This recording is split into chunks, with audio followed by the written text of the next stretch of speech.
Watches are strange objects. They tell the time, but that is almost the least important thing about them. What people really buy is meaning, craft, history, taste, identity.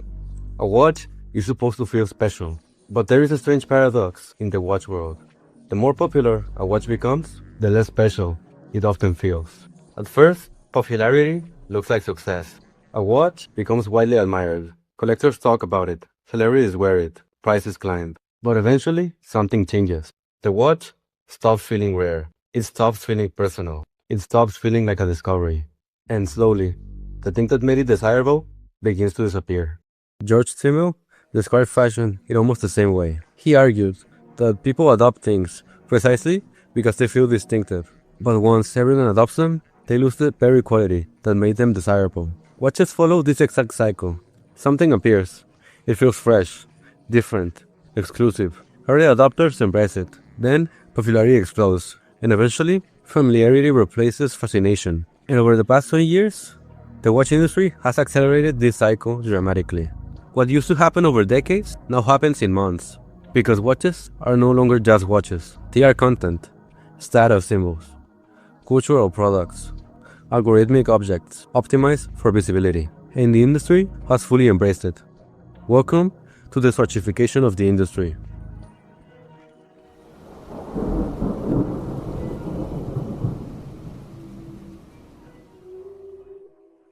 Before watches became cultural products, they were mostly tools.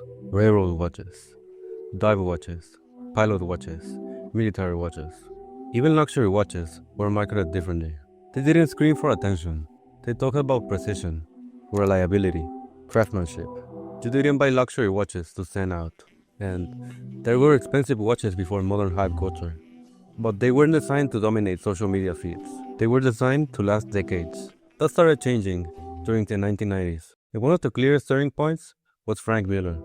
Frank Miller exploded during the late 1990s and early 2000s. Large tonneau cases, bold numerals, aggressive styling, celebrity exposure. These watches weren't subtle. They were designed to be noticed. And for a while, it worked perfectly.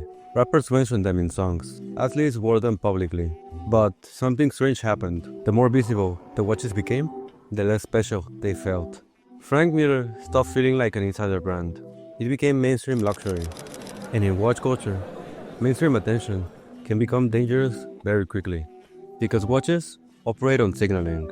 Once everyone recognizes the signal changes. But Frank Miller wasn't the only brand noticing this shift. Audemars Piguet noticed it too. And instead of resisting hype culture, they engineered a watch specifically for it. In 1993, Audemars Piguet released the Royal Oak offshore. Traditional collectors hated it at first. The original Royal Oak was elegant and architectural. The offshore felt excessive, but it arrived at the perfect cultural moment. The 2000s loved excess. Oversized logos, oversized fashion, oversized luxury. And the offshore became the blueprint for modern hype watches. Old design, celebrity associations, instant recognizability, luxury as spectacle. Other brands noticed immediately, especially Hublot. In 2004, Jean-Claude Viver took over Hublot, and instead of competing through traditional watchmaking prestige, Hublot competed through attention, celebrity partnerships, football sponsorships, bright colors, carbon fiber, king gold, loud design. Hublot understood something earlier than most of the industry. Visibility had become more valuable than restraint. And in the social media era, that strategy became incredibly powerful. Because watches stopped existing mainly in real life. Now they existed online. And online, subtlety doesn't always perform well. Instagram transformed watch culture completely. Before social media, watches were discussed mostly in forums, magazines, or collector circles. Now, they became content, wrist-shots, collection videos, reaction clips, tier lists, celebrity spotting. The watch itself becomes secondary to what it represented socially. This is where hype culture truly enters horology. The goal was no longer timelessness. The goal was visibility. And eventually, people got tired. Around the late 2010s, flex culture started cooling down. Collectors became exhausted with oversized watches and loud branding. Quiet luxury had replaced loud luxury, or at least it looked like it did, because underneath the surface, something else was brewing. The watch that reignited the integrated bracelet obsession. The Diesel PRX. Not because it was the first integrated bracelet watch, far from it, but because it made the aesthetic accessible at exactly the right moment. Suddenly, people who could never touch a Royal Oak or a Nautilus could still participate in the same visual language. The success of the PRX triggered something massive across the industry. Collectors hunted for anything remotely resembling the luxury sports watch formula. Waiting lists grew absurd. Prices skyrocketed. Microbrands rushed to imitate the look, and major brands followed immediately. The success of the Royal Oak and Nautilus had quietly shaped the market for decades. But during the 2020s, the obsession exploded into full mania.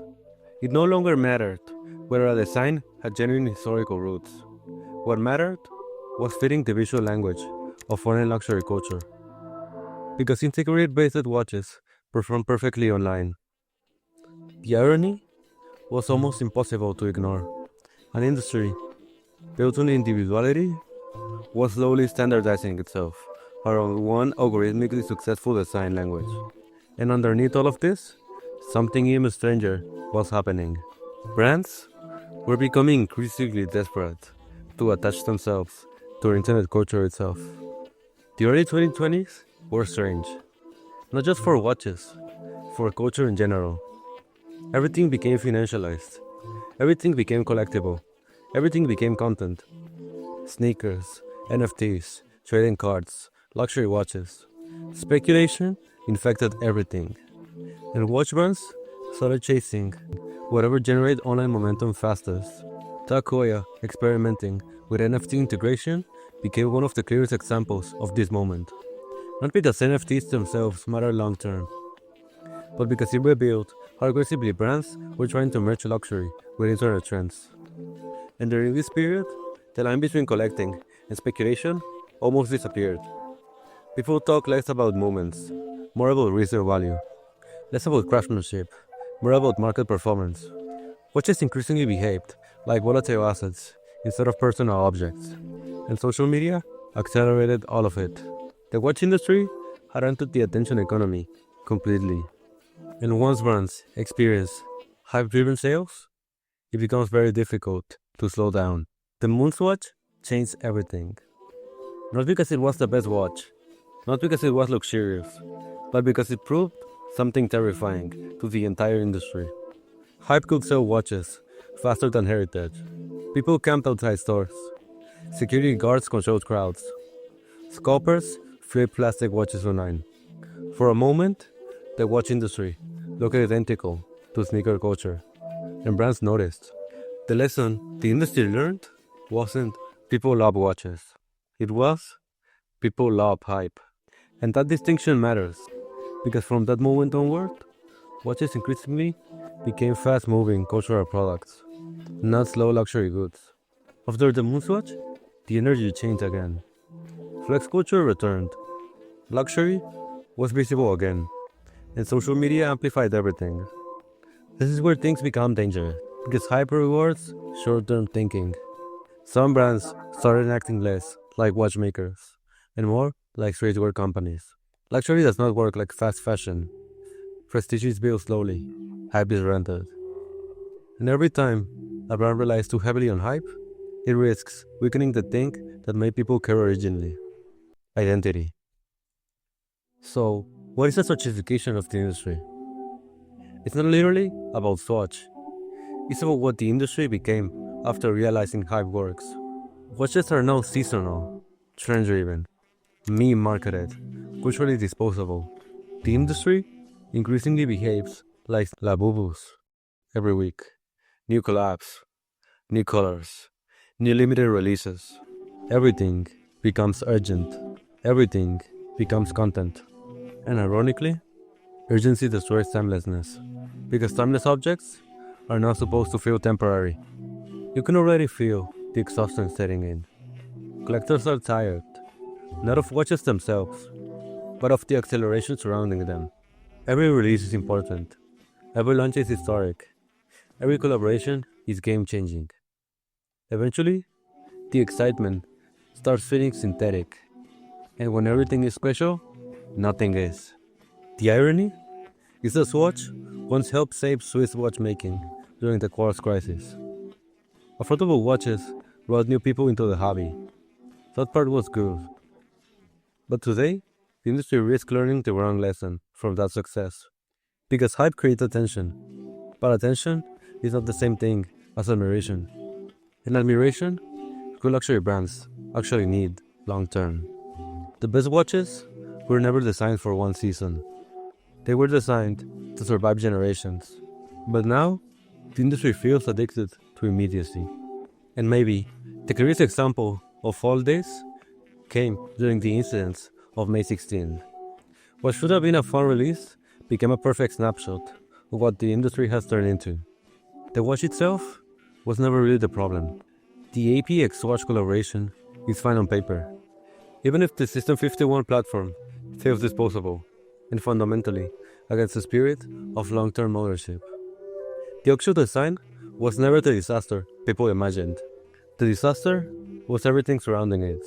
Swatch Group repeated the exact same mistakes that followed the MoonSwatch launch. No online purchasing, manufacturer scarcity, deliberately vague marketing, last-minute reveals designed to maximize speculation, and physical launches that turned stores into pure chaos.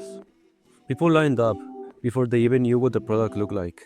And once again, the industry confused attention with passion. The reactions online made it even worse. Flippers treated it like a stock market opening bell.